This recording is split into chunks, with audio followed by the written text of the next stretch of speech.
There's a superstition that's been passed down in our settlement. This happened 4 years ago during the Obon holiday, and it was, at least for me, a scary experience. If you're interested and have time, feel free to read. In my family line, maybe in our region in general, there's a rule that you must not go near the sea or the mountains during Obon. Since I was little, I never went near either the sea or the mountains during that period. It was my grandparents' generation who were especially strict about it. By my parents' generation, they no longer fussed about it that much. But back when I was around 4th grade, I saw one of my seniors, 2 years older than me, get yelled at and completely smacked around by the elderly for entering the mountains during Obon. After that, I got scared and basically didn't go outside during Obon, except to visit relatives' houses and go to the cemetery. Until middle school, I honestly believed that during Obon, all you were allowed to do was visit graves and family altars. That's how strongly it was ingrained in me, lol. Then I got into a high school in the city, and I found out that everyone went swimming at the beach during Obon like it was no big deal. I was really shocked. When summer break started, of course I got an email from a friend. The message said they were planning to go camping at the beach right in the middle of Obon. Since I'd missed out on enjoying Obon all the time thanks to what I saw as a superstition, I remember feeling pretty bitter toward my grandparents, like, damn it, I've been tricked by these old folks, and I quickly replied okay. I knew I'd be in trouble if my grandparents found out, so I didn't tell my parents the real plan either. I lied, saying, I'm going to have a barbecue at a friend's house in the city, and I'll catch the last train home. I'll probably be back around 11 p.m. I figured that around 11 p.m. I could call and say, I missed the last train, so I'm just going to hang out at a family restaurant nearby, and they wouldn't come pick me up because they'd be drinking in the evening anyway. On the day of, 5 of us, including my friend's older brother, who was a college student, headed by car to a municipally owned campground next to a beach. Once we finished setting up our tent, we went swimming. I recall there being quite a lot of people. I remember thinking, look at all these people swimming during Obon. Don't force your annoying superstition on me. I did have some strange experiences in the ocean. For one, a floating clump of seaweed turned out to be what looked exactly like long strands of hair. And there was a middle-aged guy wearing a tank top, just standing absent-mindedly in the water. Suddenly he ducked under the surface, and no matter how long we waited, he never came back up. Things like that. Also, when we took a commemorative photo in front of the tent, all 5 of us ended up with what looked like faces around our knees, and one person's face appeared strangely pale, stuff like that. All of it was just creepy level, and you could easily just brush it off as imagination or coincidence. None of it felt like a decisive oh my god moment. Around 5 p.m., while there was still some daylight, we went back to the campground and started barbecuing. While we were eating, the conversation turned to what we should do next. As expected, someone suggested a test of courage, Kimotomeshi. The spot chosen was a shrine about 500 meters in from a hiking trail on a mountain roughly 1,000 meters high, apparently quite famous among hikers, and it was about an hour's drive from where we were. I had no idea about that shrine. But apparently it's famous among college-aged EQN types, Japanese slang for rowdy or delinquent folks, as a place where spirits supposedly show up. There was a rumor that a street racer who used to drive on a nearby pass was found dead there for some unknown reason. My friend's older brother mentioned it when we were sharing ghost stories in the car, stories mostly from his own experiences. Even on the way there, weird stuff happened. The car, which was an automatic, stalled. Or when we were on the mountain road, we saw what looked like a small light in the distance, like someone's flashlight, and it seemed to be coming toward us. But in the end we never passed anyone, and there was only one road, so we should have run into them. And when we pulled off to the side to check the map, the row of streetlights on that side of the road all went dark at once. Strangely enough, though, all of us, including me, started getting more excited rather than afraid. Everyone's energy was way up, but it was a weird kind of vibe, something not driven by having fun, and not a forced I'm scared so I'm gonna act hyper feeling either. It's hard to describe in words. It felt like all the hair on my body was standing on end. If something had triggered us at that moment, I got the sense we might have all started beating each other to death while laughing. That's the kind of unhinged energy it felt like. Eventually, we arrived. There was a dam next to the parking area, and to get to the hiking trail, we had to walk halfway around the dam in a semicircle. Thinking about it now, it was already nighttime, though only about 10 p.m. And the only thing up ahead was a mountain, so why not just drive closer to the trailhead?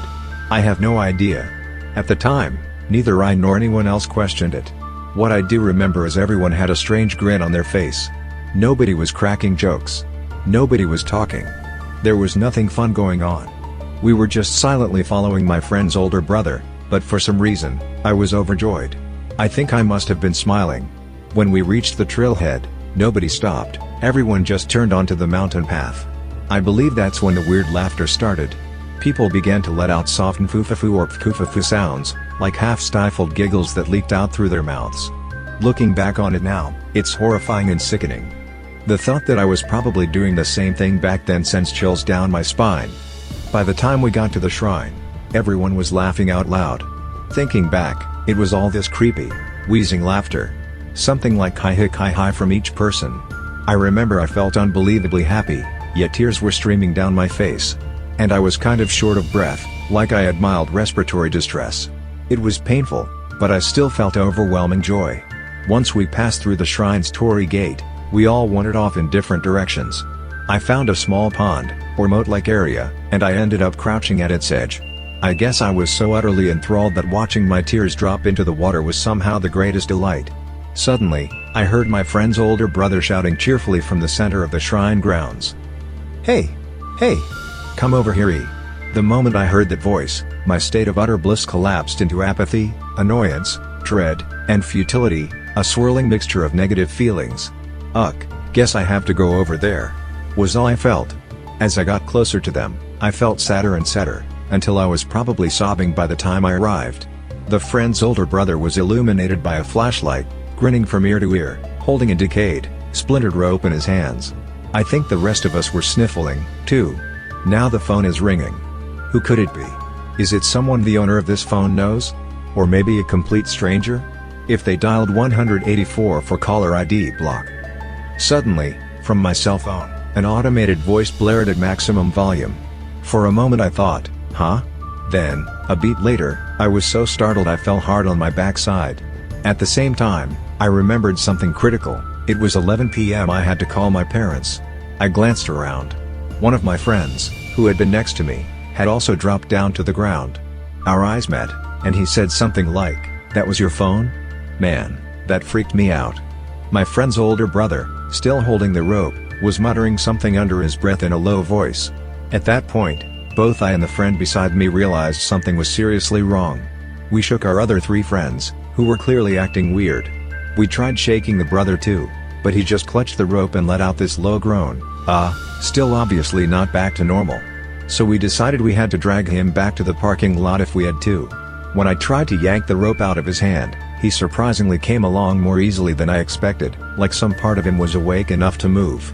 My memory is fuzzy around there, probably because I was in a state of shock, but I think at one point he thrashed around, causing his younger brother, the driver's actual younger brother, to trip.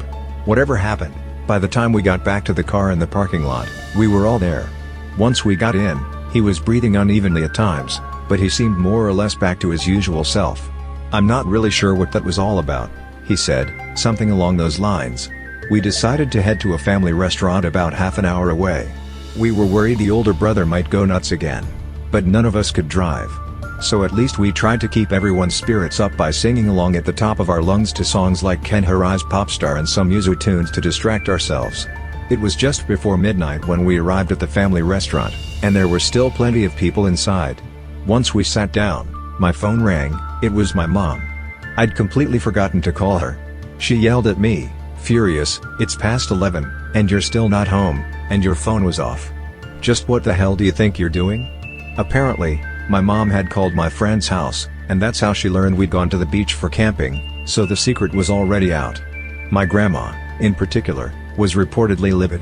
Surprisingly, I was calm at that point. At least they didn't know yet that we'd gone to the mountain for a test of courage.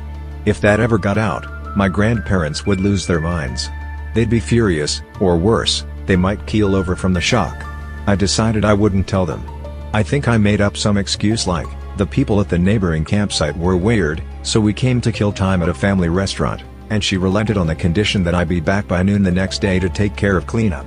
Later, I heard from my dad that Grandma had flown into a rage unlike anything he'd ever seen from her. She locked herself in her room yelling, "I don't care anymore." Even though we were all pretty freaked out, somehow the conversation drifted back to talking about what had just happened to us at the shrine. I'm going to recall this part as best I can. But it may not be 100% word for word. At first, it was stuff like, "What on earth was that? That was like some kind of mass hypnosis. Is that what happens when you do Kokiri-san or something? That's scary." Then someone asked, "But I was kind of conscious the whole time, you know? It was like I was zoned out and just couldn't go against the flow. And then when you shook me, it felt like that flow vanished, and I snapped out of it." "Did you not snap out of it when we shook you?" Directed at the older brother. He answered, "I was fully aware from beginning to end. I was faking it." "How was it? Did I scare you?" "See, there's no such thing as ghosts. Did that kill the mood? Let's go back there again, right now. Let's go one more time to that same spot." We all flipped out, like, "Huh? You were acting? Don't mess with us." We were genuinely angry because we'd all realized how messed up we had been back there, frighteningly so. He kept insisting, "Sorry I ruined it. Come on, let's go again. This time I won't screw around. Let's go back to that place. Come on, just once more. If we do it again, you'll see what I'm talking about." Even though we refused, saying, "No way, no way. We're not going back," he'd reply, "Oh come on. Don't be such cowards. Who freaks out over something like that? We'll go again and fix everything." He kept repeating how we should all return to where we'd just been. I remember how he drew out his words really strangely. We were getting creeped out. Even as a joke, it was too abnormal. His younger brother, who was on the verge of tears, was sitting next to him and tapped me on the side, then showed me his arm. There were deep scratch marks as if someone had dug their nails into his skin, and blood was still coming out. It was crazy that we hadn't noticed until then. Then he showed me his shin, which was bruised too. None of us believed for a second that he'd do that to his own brother just for a prank. So we were sure he was still not back to normal. The older brother kept muttering, "Let's go. If we go, you'll understand." As if in a daze. We ignored him and decided, first thing tomorrow morning, we go to a temple. Maybe we could get help there. We were exhausted, plus being in a bright place full of people made us feel a bit safer, and we got sleepy. Noticing this, the younger brother said he'd keep an eye on him, so if we wanted to sleep, go ahead. I couldn't hold out and dozed off almost immediately. At some point, we were all woken up by a family restaurant employee. Apparently, we'd all nodded off, including the older brother. And in that moment, the older brother was back to normal. He said he didn't really remember much about what happened the night before, but he did recall feeling extremely happy, so happy that it was overwhelming. He said that after he picked up the rope at the shrine, things got fuzzy. He didn't remember calling out to us, but the sensation he remembered was an intense rush of euphoria, like a surge of accomplishment. He felt as if he had completed something. Around 6 a.m., the sun was plenty high. We left the family restaurant.